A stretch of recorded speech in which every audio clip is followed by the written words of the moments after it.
8 তারিখে আগস্টে শপথ নিয়েছিলেন বাংলাদেশের সবচেয়ে প্রিয় গুণী সজ্জন ব্যক্তি,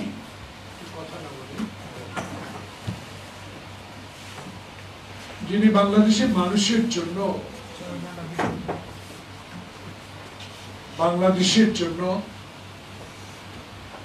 গ্রামীণ ব্যাংক প্রতিষ্ঠা করে বিশ্বের দরবার থেকে যে উপহার আমাদের জন্য নিয়ে এসেছেন, যে কৃতিত্ব বহন করে এনেছেন, পৃথিবী যতদিন আল্লাহ রাখবে, পৃথিবী যতদিন থেকে থাকবে, ততদিন এই মহান ব্যক্তিটির কথা আমরা স্মরণে রাখবো, থাকবো। কিন্তু মাঝে মধ্যে কিছু কথা 1 বছর শেষ হবার আগেও যে সন্দেহ কি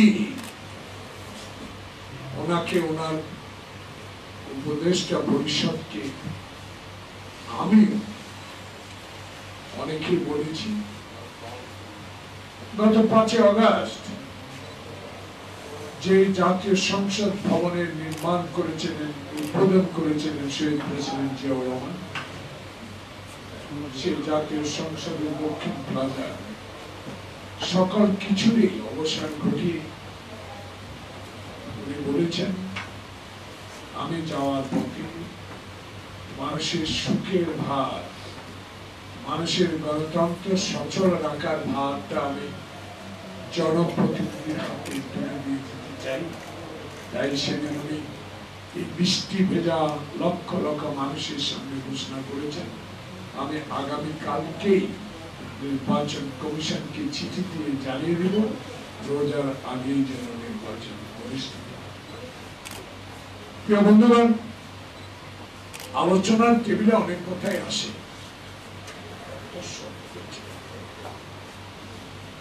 অনেক কথাই আসে, কিন্তু রাজনীতি করি ছাত্র জীবন থেকে, চেষ্টা করি, খুব চেষ্টা করে এসেছি। ভুল অনেক হয়েছে, শুধরাবারও চেষ্টা করেছি। আজকে যে অকুতোভয় সাহস নিয়ে বাংলাদেশে ইতিহাস সৃষ্টি করেছে, যারা বিশ্বাস করতেন যে এই সরকার কোনদিনও নির্বাচন দিবে, অনেকেই সমালোচনা করছেন নির্বাচন কি করে হয়, পূর্ণ সংস্কার না হলে, পিআর পদ্ধতি চালু না হলে, গণভোটের মাধ্যমে নতুন সংবিধান প্রণয়ন না হলে এই নির্বাচন করতে পারে না, যদি দেওয়া যায়। কিন্তু আমি আজকে জোহরের নামাজের আগে আল্লাহ পাকের কাছে উপদেষ্টা পরিষদ, প্রধান উপদেষ্টা, সকল পর্যায়ের কর্মকর্তা যারা আগামী রোজার আগে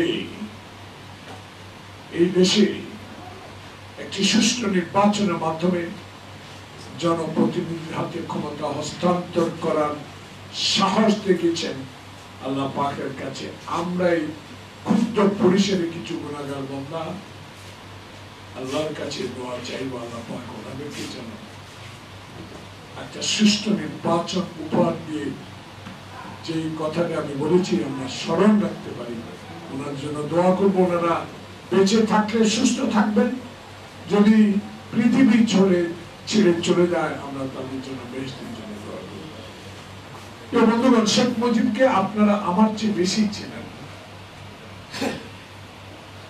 আমারও বয়স কম হয়।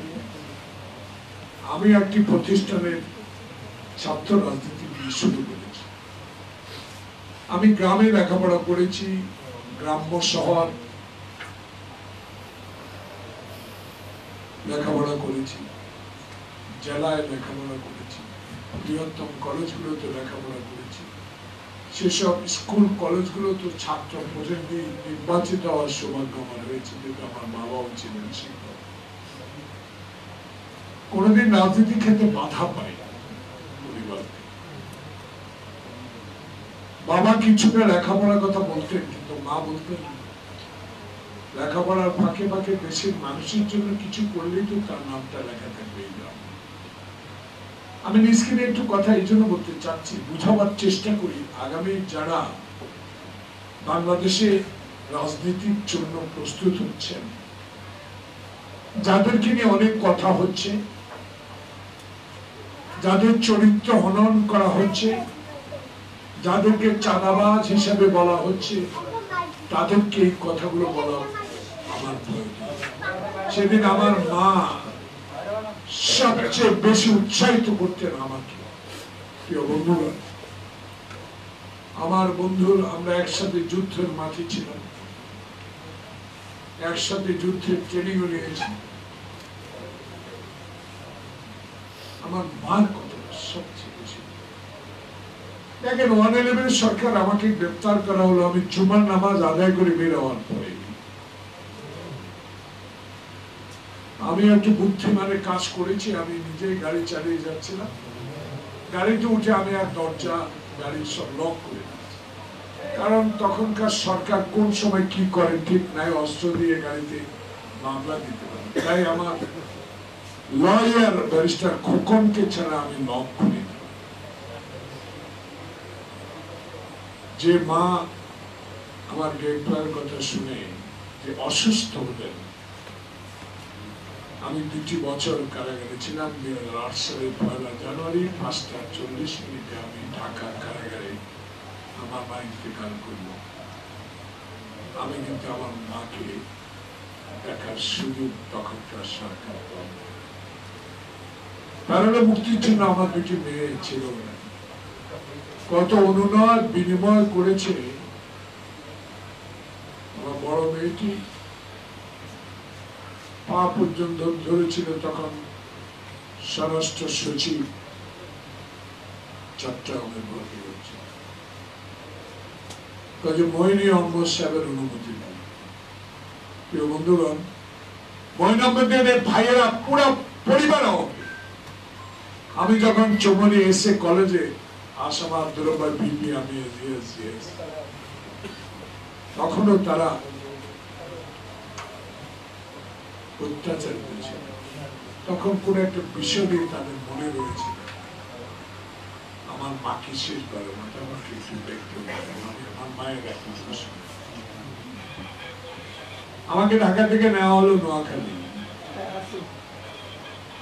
নোয়াখালী থেকে আর মায়ের কবরের কাছে যেতে দেবে। আমাকে বলেছে রাজনীতির ক্ষেত্রে জীবনে অনেক কিছু হারাবা, যদি টিকে থাকতে সব ভুলে যেতে হবে। শেখ মুজিবুর রহমানকে তখন এই শাহজাহান সিরাজের সামনে একটা তরুণ বলেছিলাম, ঘুরে এসেছেন, যুদ্ধ দেখেন নাই।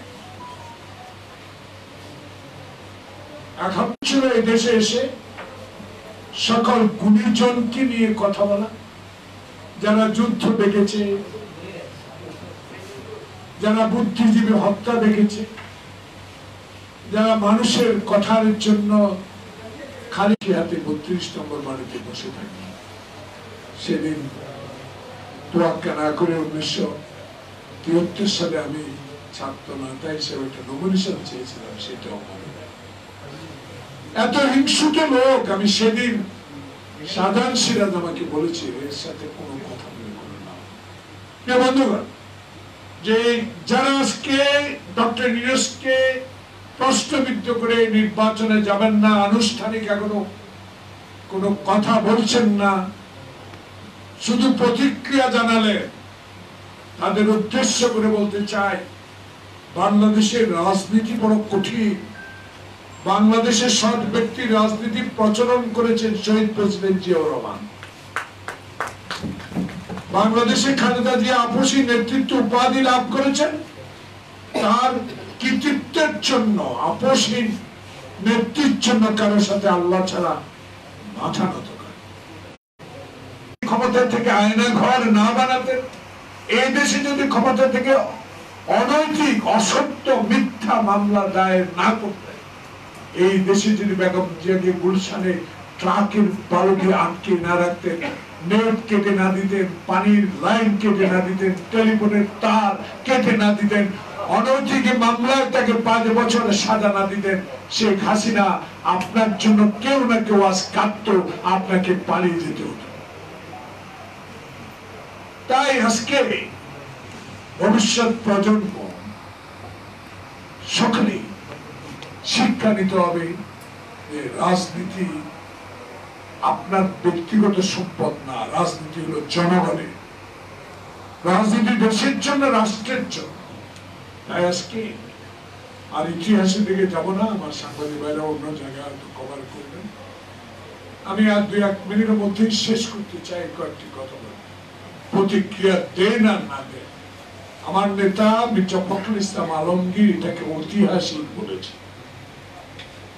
কারণ এতদিন পরে ঐতিহাসিক বলার অর্থ, শাহাবুদ্দিন যদি 3 মাসে একটি নির্বাচন করতে পারে, 1 বছর আর 2 দিন পর পার হবে, ফেব্রুয়ারি মাসে যদি নির্বাচন ইনশাল্লাহ হয়, তখন হবে 11 মাস, হয়তো 4 মাস, 1 বছর 4 মাস।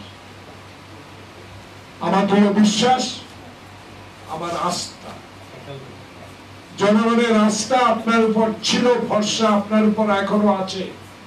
সমালোচনা নিশ্চয় করেছি বিলম্ব, কারণ এই বিলম্বতে অনেক ক্ষতি আপনার হয়ে গেল, দেশের হয়ে গেল। এই বিলম্বটা অনেক ক্ষতি হয়ে গেল দেশে, অর্থনীতিতে ক্ষতি হল, আইন শৃঙ্খলাতে ক্ষতি হল, এবং 1 বছরে আওয়ামী লীগ যাদের কোটি কোটি টাকা লুট করার ইতিহাস, তারা আবার মেরুদণ্ড সোজা করে দাঁড়াবার সুযোগটা কিছুটা পেয়েছে। তাই আমরা সমালোচনা করেছি, কিন্তু আপনার থেকে যেটা পেয়েছি, সেই নির্বাচন কমিশন যদি আমাদেরকে সন্তুষ্ট করতে চান, নির্বাচনের তফসিলটা অনুগ্রহ করে ঘোষণা করুন, আর বিলম্বিত নয়। আমি আজকের পত্রিকায় দেখেছি, গতকালকের পত্রিকাও, আমি নোয়াখালীতে 5 দিন ছিলাম,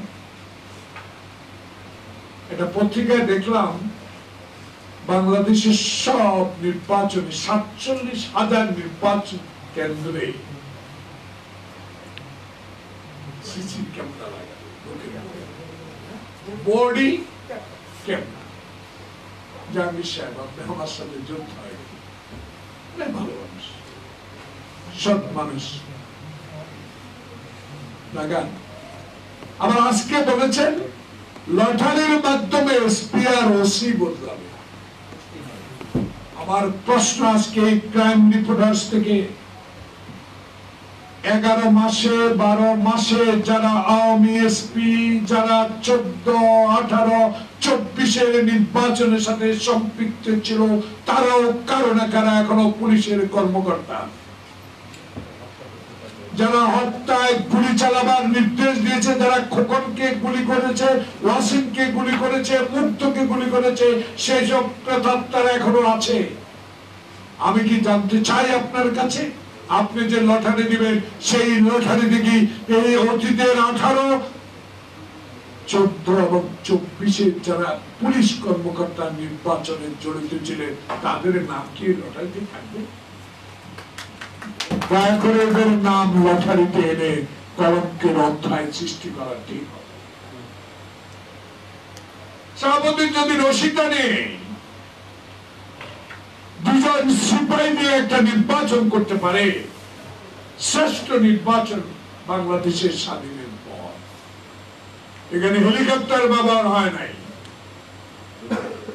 গুলি ব্যবহার হয় নাই, হুন্ডা ব্যবহার হয় নাই, গুন্ডা ব্যবহার হয় নাই।